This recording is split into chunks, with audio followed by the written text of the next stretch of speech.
Ji, straight of Hormuz को रोकने जा रहा है अमेरिका। भारत सरकार या आपकी पार्टी या आप जिस दल का नेतृत्व करते हैं उसकी सरकार है, तो वो क्या राय रखते हैं कि क्या स्ट्रेट ऑफ हार्मूज को अमेरिका जो कंप्लीट ब्लॉकेट के लिए जा रहा है सही है?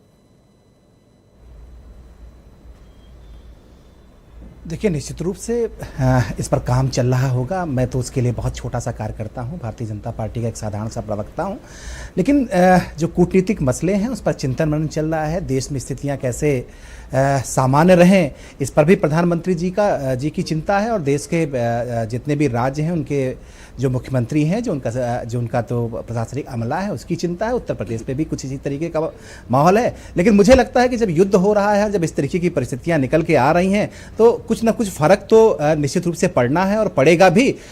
लेकिन भारत ने जिस तरीके से व्यवस्था की है, पहले से जिस तरीके से एहतियाती बंदोबस्त किया है, मुझे नहीं लगता कि बहुत ज़्यादा फर्क पड़ने वाला है। क्योंकि जो अगर कच्चे तेल की बात करें तो जो हमारी दैनिक जो ज़रूरत है 55 लाख बैरल की हमारी ज़रूरत है। लेकिन हम इस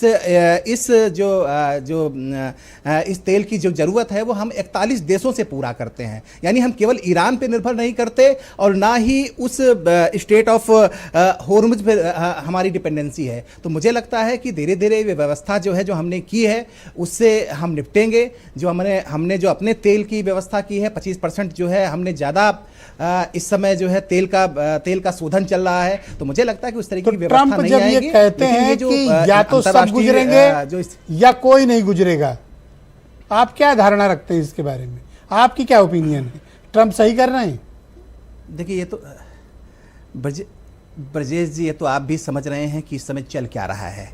कुल मिला के शुरुआती दौर में सर, आप मेरी आड़ लेके मत निकलो सर, आप अपनी ओपिनियन बताओ। हम उनके जहाज हम नहीं, मैं बता रहा हूं। वो तो आप भी समझ रहे हैं कि ईरान मैं नहीं समझ रहा हूं कुछ, आप अपना पक्ष रखो। वही ट्रंप अब कर रहे हैं।